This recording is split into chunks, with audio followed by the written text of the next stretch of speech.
don't look at a particular habitat.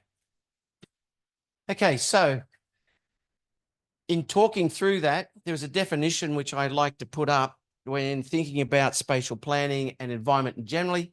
And that's about the fact that, as Rogers put up some years ago, at the end of the day, what we're really talking about is if we want to move forward, we're going to improve the quality of the environment, everybody has to be involved.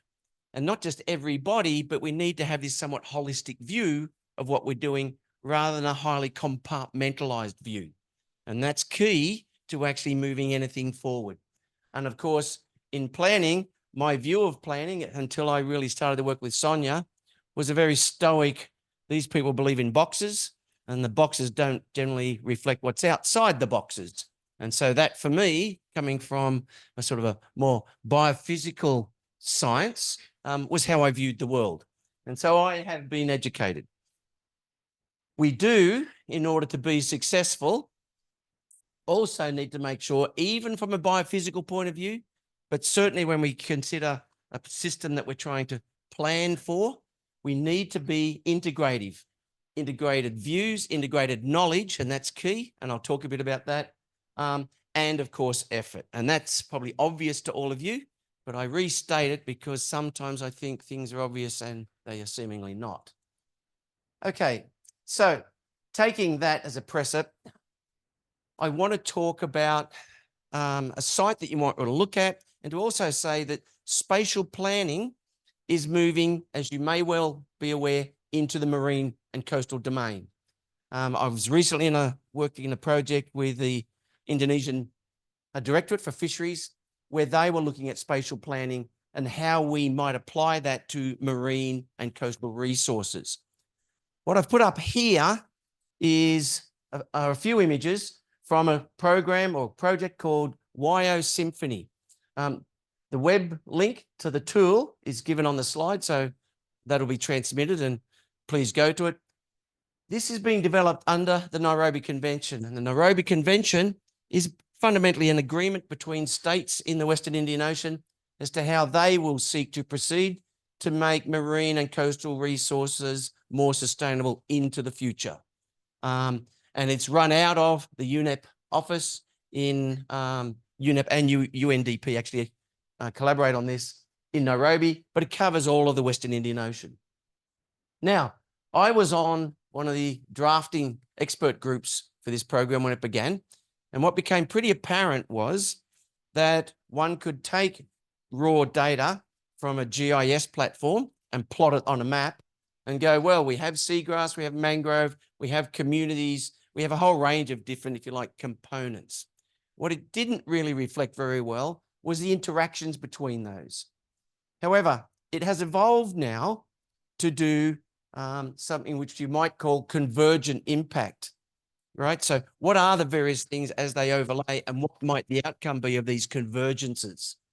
And so for anybody that's interested in that sort of thing from a marine coastal point of view, I really encourage you to go to their website because it's a very interesting tool. It has its issues. What I want to talk about behind this is really what we're trying to achieve. So any sort of planning, any sort of spatial planning, I think it's critical that you begin your process, and understand you guys will be doing some form of case study whilst you're here, is to try and understand what are your actual goals or objectives for the plan. In trying to build the plan, there'll be a whole range of sub-objectives that you need to meet. And therefore, in doing that, what sorts of information will you need? Now, I use the term data information here because sometimes it's numerical, it's quantitative, sometimes it's qualitative. So it's not all one or all the other. So what information will you need to be able to achieve or reach these specific objectives? Does that make sense? Objectives in terms of what the plan needs to reflect, objectives in terms of what the plan needs to, if you like, assess before agreeing on a plan. So what are the objectives? That's critical to understand before you start collecting data. And then, of course, you need to understand, well, how will I get there? How will I, in fact, get this information? How will I get it? Where will I get it from? Who will I need to have involved? So taking that path, there are a number of key concepts which I think are important to sort of think about. The first is, as I've said, to take a systems view of both the human and the natural environment. Now, I'm not a person who believes that humans and the environment are separate. We've basically demonstrated that through our impacts, but we tend to still do that somewhat naturally for some reason. The point is that we and the environment are part of our system. And by understanding that and taking that as our framework of engagement, of understanding, we stand a better chance of coming up with something that will sustain the system rather than an individual element or subset of elements. It's also important to consider that processes, functions, and there may be a few critical keystone components, all support the system. And so it's not a matter of focusing on one piece. It's a matter of understanding that I will need to grapple with what processes link us. Because if we're going to do something together, we're going to use that resource. How we engage will be critical. How you use that resource will be critical. And that's a process. How many of us are involved? That's a quantity, that's a stock, that's an amount we need to know, sure. But the how and the processes are equally important. What are the key linkages and interdependencies? So there might be a link between my growing of algae and people using the algae I grow in the coast to make something, whether it's a food source or whether it's a makeup. There's a link between us. But I have 5 other income and resource streams. So the level of dependency I have on my algae is not high. So it's about understanding what your dependencies are, as well as understanding what the pure linkages are. Different levels of influence, they reflect therefore in different abilities to cope. So you can see, perhaps, this also feeds into key areas such as resilience. By understanding dependencies, process, amounts, that type of information provides you, if you like, the evidence or the framework with which you can approach concepts like resilience. It's also important to understand the scale and the variability in the sorts of information that you might need to get. So in the course that we run with UGM right now, we're only around for, well, the students are really only with the community for 3 days. And so the amount of information, the time frame over which they operate, really captures a photograph, a snapshot. We can only really seek to estimate through dialogue with the stakeholders what the variability is over different time scales. But in terms of our direct information collection, we have one point in time. So we can't really estimate from that what the variability is. And variability, as you say in statistics classes, is the bane of data sets. Okay? Okay, so variability and scale. At what scale do you need to collect the data? So one of the studies that that the students did now was all about a women's cooperative producing eco-print material as a community effort to diversify income. In doing that, they were influenced by, at a local scale, access to material and so on.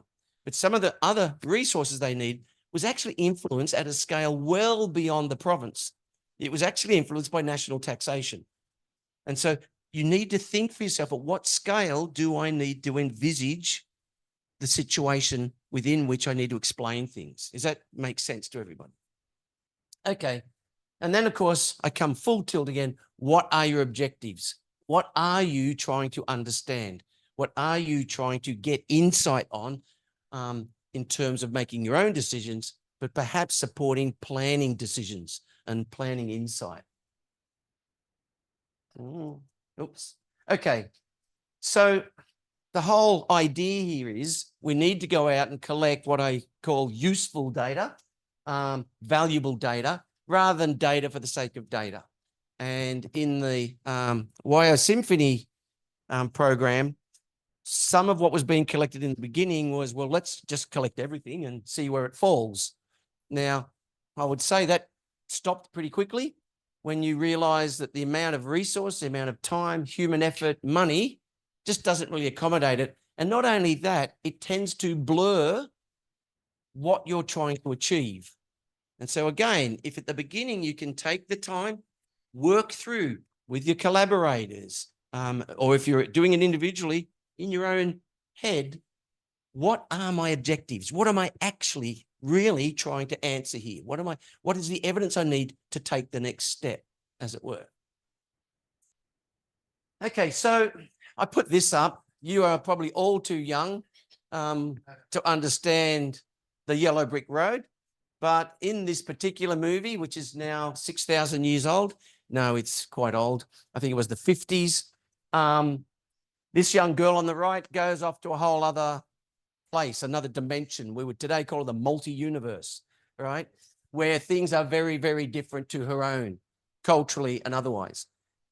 So going in the field, going out to visit communities, even we see this with Indonesian students from UGM going into Kampung and so on. Culturally, even linguistically, if they're not from Java, can be very different. Habits can be different. Expectations can be different. All of that has to be integrated into your thinking. So if you have an expectation, you need to balance that. You need to moderate that. You need to really manage that, because you may well be expecting something that's not there or something that's very different. Having said that, then, I've put up a number of questions which I think you need to put on your hit list. They're not all on every question, but things like, what are you trying to achieve again with the data and knowledge? So this is the big goal. What am I trying to achieve here? I'm trying to build a plan of some sort. I'm trying to build a plan for that application or for that decision-making process. That will condition not just the type of data that you get, type of information, but also how it's analyzed and how at the end of the day, it's formatted for delivery. What are your research goals? And is it, is that it is? It's just a research paper? Is it that you want to actually build awareness? So I'm going to use the information for an awareness campaign. Is it that you're going to use the information for engagement? Is it a combination of all of those? In which case, how you manage it will vary. Who will use the data and to what end? So who will use it? Are you writing a plan for a government agency? Are you writing some simpler plan for the community? Which stakeholders at the end of the day are likely to use it? In engineering, they use a term called SUREC, Statement of User Requirements. Now, you don't see that in the science I come from, and I'm not sure you necessarily define it that well in planning. I'm happy to be corrected. But a statement of user requirements is intended to help you understand what the user, the end user, is actually looking for, as opposed to what you think they're looking for. Technical experts and so on might be the end users, there might be managers, educators, and the like. What are the key elements of your operational environment? Now, again, when you go from one country to another, from one socioeconomic and cultural setting to another, you need to understand what you'll be operating within logistically. And so, for example, work I was doing in East Africa, we would go there to do a whole range of things to support a new water quality management plan. Well, of course, electricity happened once a day for about 2 hours. There were no laboratories, obviously. So our operational environment was very different.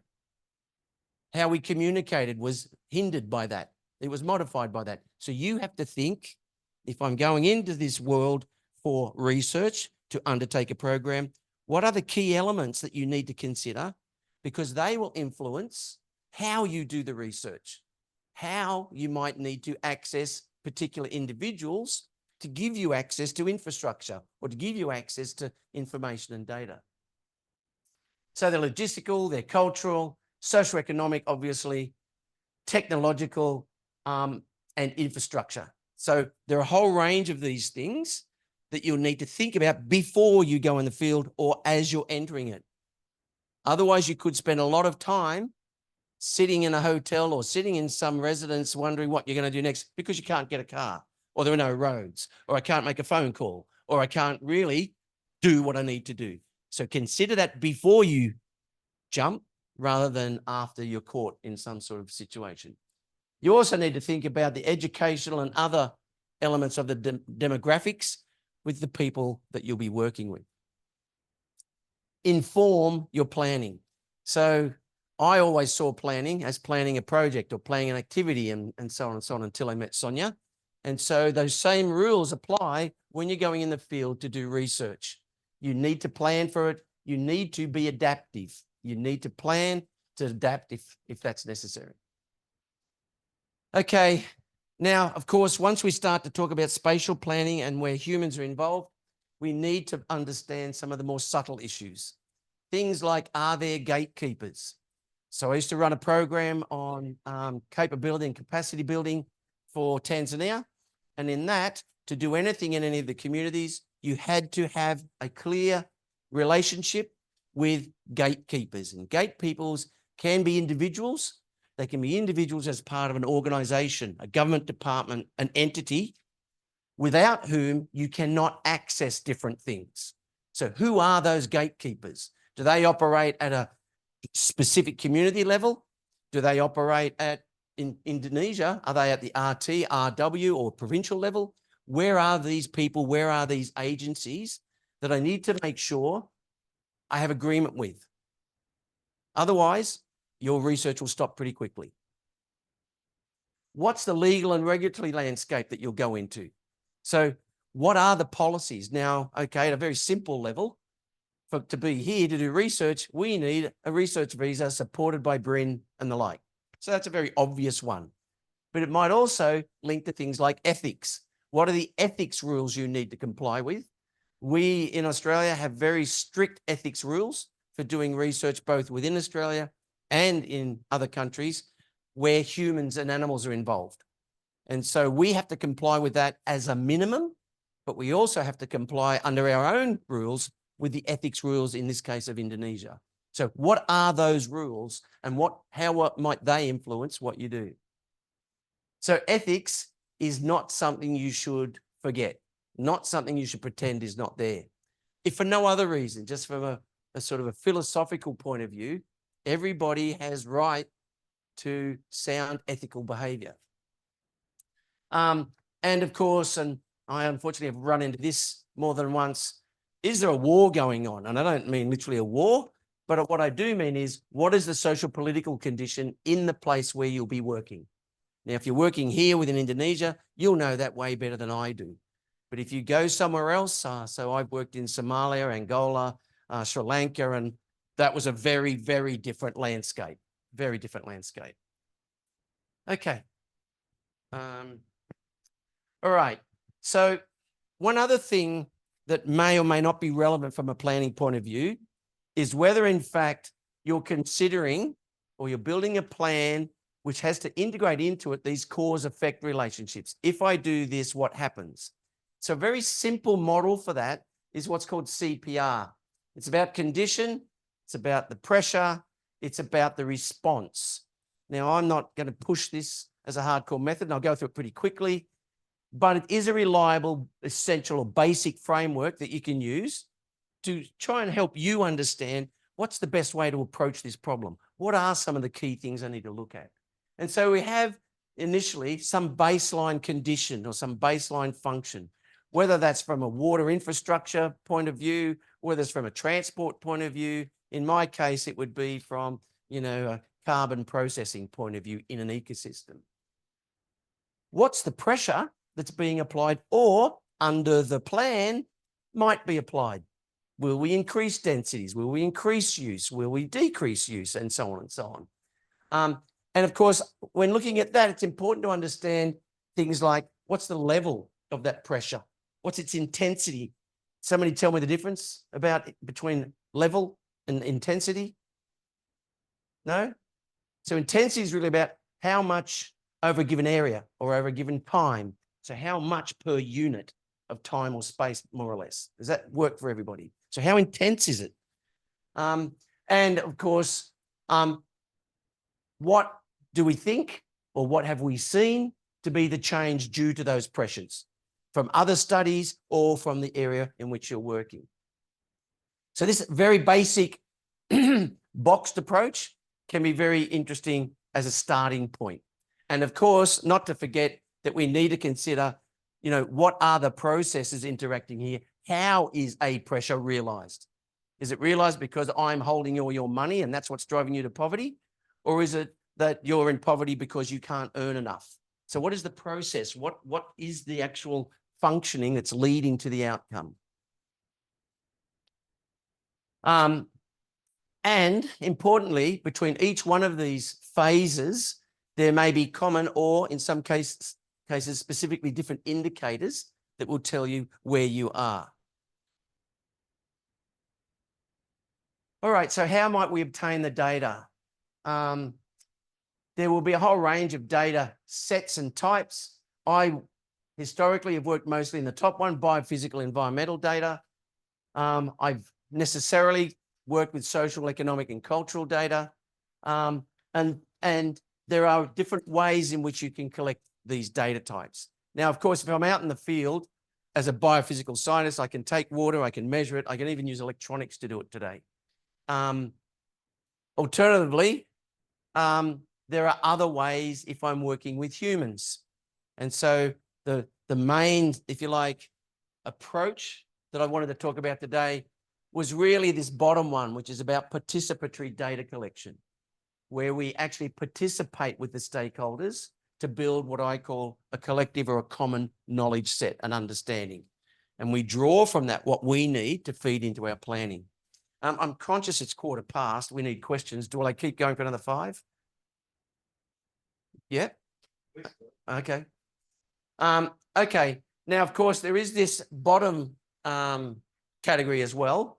And I used this recently for a review of an NGO. Anybody know what the magic number for surveys is? What's the percentage response for surveys? Anybody know? 30 to 33% seems to be the magic number in the literature. And I can tell you of 560 people who responded to the survey, there were over another 1,000 that didn't in this recent thing that I did. It seems for some reason, the universe has decided that it's 30-odd%. The point being that in surveys, mail door drops and all the rest, you have to be particularly careful, not just about the internal biases and the framing of questions and those sorts of elements, but realize that to get a big enough number to aspire to representative data, you have to have a large number of requests. And so to send out 10 surveys, if you get 3 back, is that representative? It may well not be. So you really need to think that through if you're ever going to run surveys.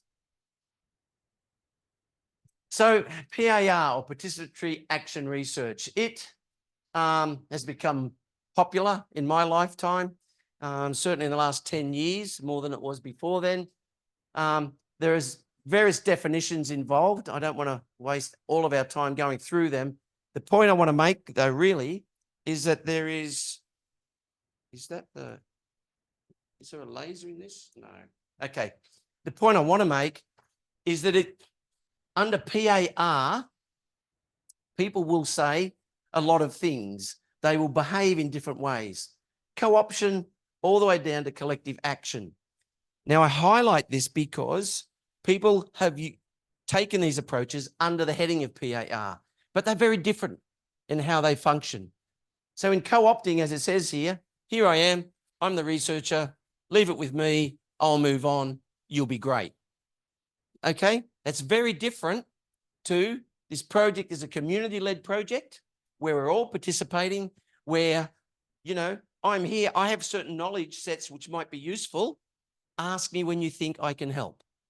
Very, very different approaches. So you need to understand, that sounds a bit arrogant, but it's important for us to understand that at the end of the day, where will you fit on that gradient and which approach is actually appropriate? It might be in some cases you have to take a certain approach because that's the only one because of culture, because of means of communication, because of access, that's the only one that's really going to work. But be very conscious about what the implications of that are. For example, if I come into you and say, so you give me all your data, I'll go away and write it. How do you feel about the project? How would you feel? I don't know the words in English, but Well, do you think you'd own the project? No, right? So it almost divorces you from what we're trying to achieve. All the way down to the bottom, where it's much more about you and I, we're doing this together. In fact, I'm really here to help you achieve. Does that make sense? Very different approach. Okay. And so I went through a number of things. Look, I might finish with this slide. I'll hand out the slides. There's a few more slides, different examples of how to go about business, including a PAR checklist. But from a sort of I guess, an ethical point of view and from a let's get valuable data point of view, I think this slide is probably a good one. So traditionally, in the country I come from and in various places I've worked through the 90s and so on, this was often the approach to making appraisal, to getting information.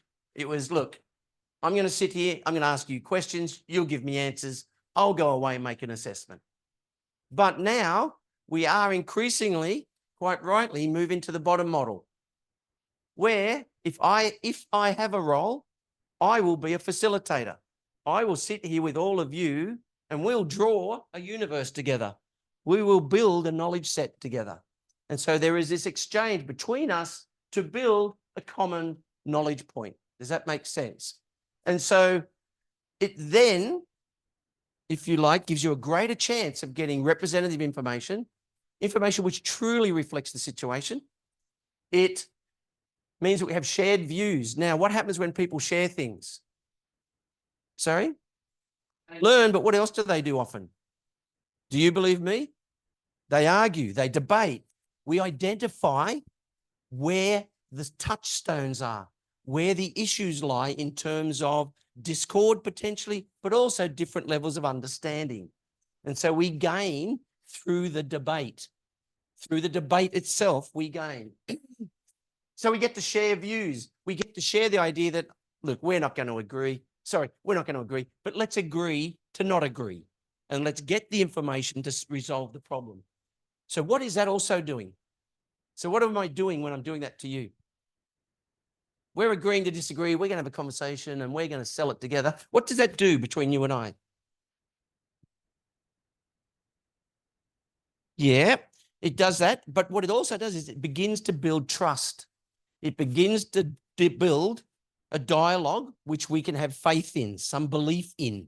So are you more likely to tell me the real news or the fake news? Probably the real news, because we've built trust. We've built a dialogue. Does that make sense? Yeah. And so this dialogue is useful for all sorts of reasons. You get validation of your process because everybody's coming along. You can develop relationships. And I don't mean you get married with all of your stakeholders. What I mean rather is that we get to understand each other. Trust builds access, and access to the less public information, the information which is below the surface, which is highly valuable. There are others which we won't have time to go through, but there are other gains from PAR. So what I think I'll do, because it's now 25 past, is I'll just say that in the slides, there are things like this, the checklists. You can go through and have a look at them. There are some like this. You'll notice I prefer to underline respect, encourage collaboration, make sure that you respect local customs. That's often an issue. Make sure that you explain how your information will be used. I'll leave it at that because we have like 5 minutes to go. Thank you.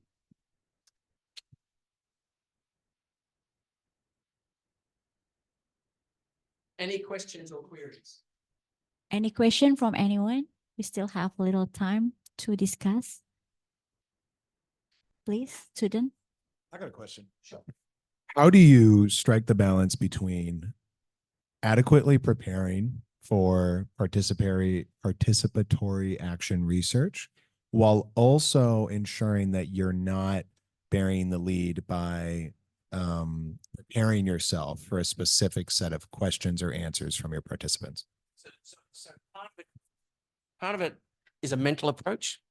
Part of it is a mental approach where you agree with yourself that this is not set in cement. Okay, so what I'm about to embark on is an experiment, right? And because it's an experiment, I will have to try certain things on the way through, knowing full well that I might need to change what I do. So it's about beginning with an open mind, being open to difference, being open to change, having qualities, if you like, that you bring to the research, such as I've just said, open-mindedness, respect, regard for culture, all of those attributes you'd hope somebody would bring. But within that, if you like, of your own cultural framework, be prepared to adapt. For example, an island called Nguja. Most people know it as Zanzibar. Working there, my first meeting with a community in a little community called Paje, I hadn't understood that the gatekeeper was a male sort of elder.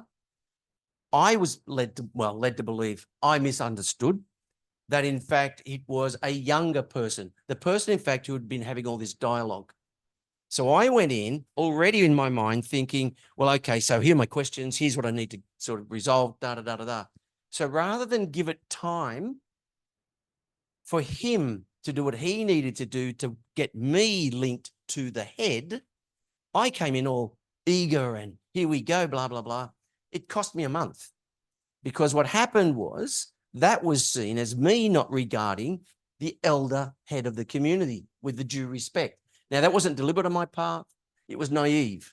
I hadn't informed myself well enough about the power structures, about the gatekeepers, about how I needed to behave. But we adapted, or I adapted, and things improved to the point where until he passed away, we were sending postcards to each other. So it's really about prepare, just be adaptive. If this is not going to work this way, what might I already consider as the alternate route? Does that make sense? So be adaptive in your planning. Yeah, no worries.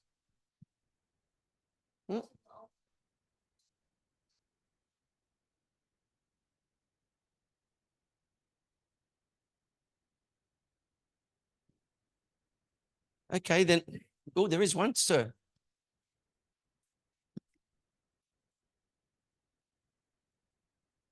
Um, I was I just wanted to ask, like, you explained about the core concepts. So I was assuming that it is related to the assessment of environmental conditions.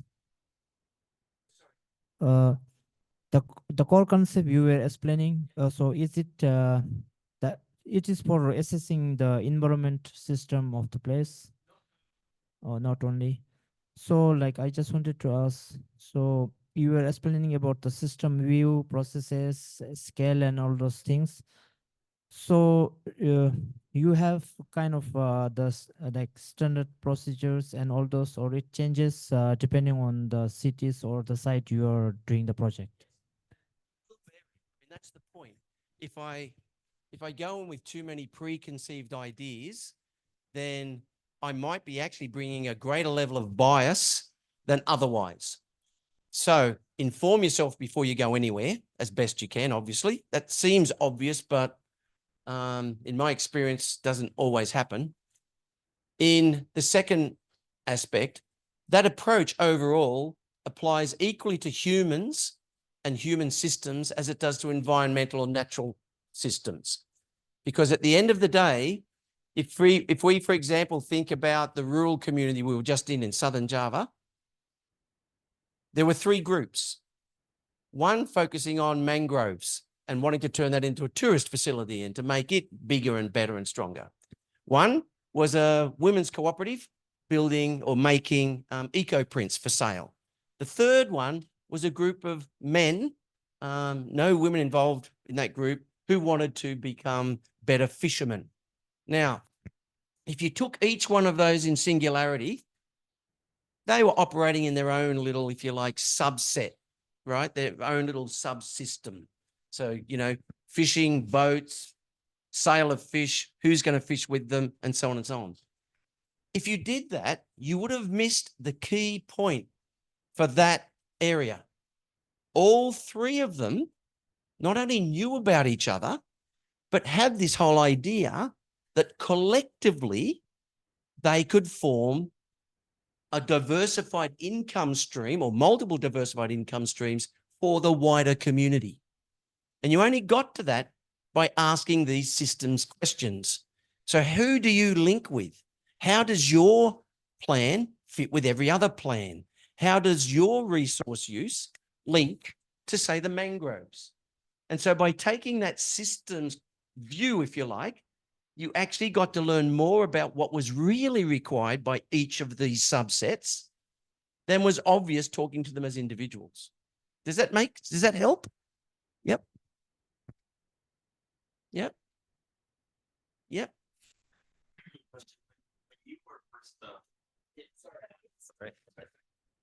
When you were first, right out of college or in college and doing assessments like this, if you could like go back in time and the things that you learned the hard way, what would be some of the key things that Ron now would, like say, oh, I wish I had known this when I first started going out on this journey of collecting this information and so forth?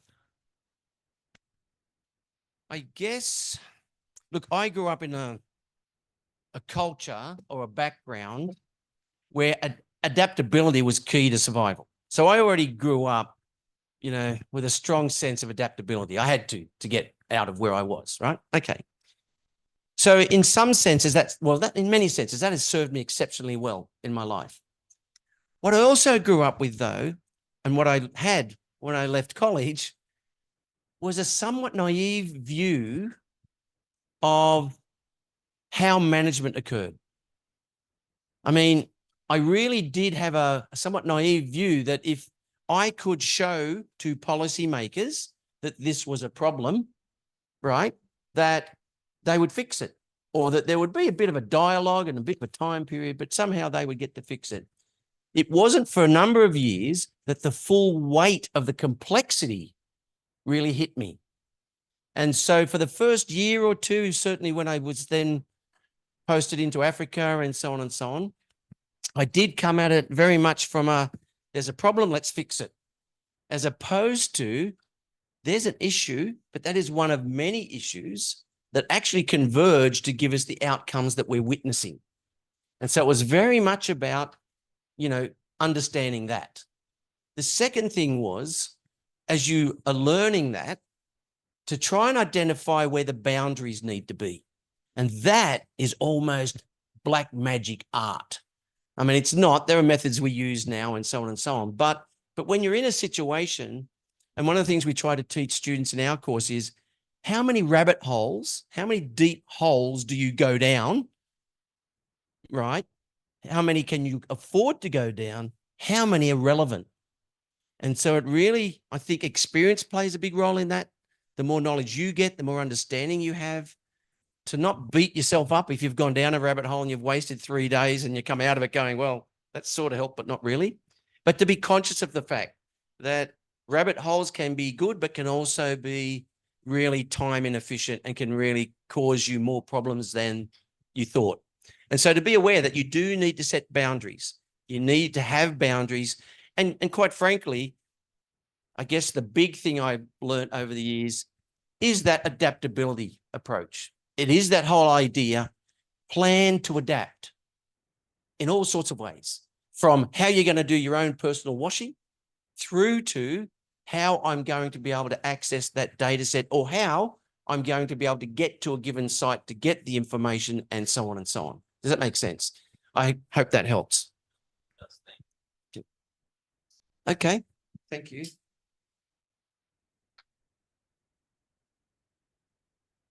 Okay, thank you for having me. I didn't say that to start with. Yeah. Okay. Okay. Thank you very much, Bu Sonia and Pak Ron, for the very great course. Thank you very much. So everyone, we will have our lunch session in canteen. So we will go back here. Oh no, we will go back to the studio room. Oh, I ask you, Pak Asok, you want to have a lecture here or in a studio room? Okay, maybe we can start here. Okay. Okay, so after that we can go back here because it's better with the Zoom. Okay, so we will have a lunch for 1 hour and we have a coupon going to the canteen, and then after that we'll go back here after lunch for the course for Pak Asok, and after that we have a group discussion in studio room. Okay, so thank you very much, Bu Sonia, Pak Ron, for coming, and then thank you very much for all. Thank you. So this is we have a coupon for everyone. It's a coupon. So we have a coupon for lunch, and then you can just go to our canteen to enjoy the meal. Thank you. Yeah.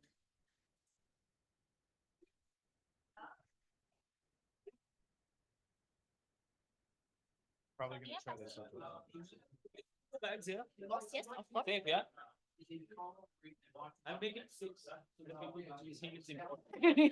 I knew that the thing is not important.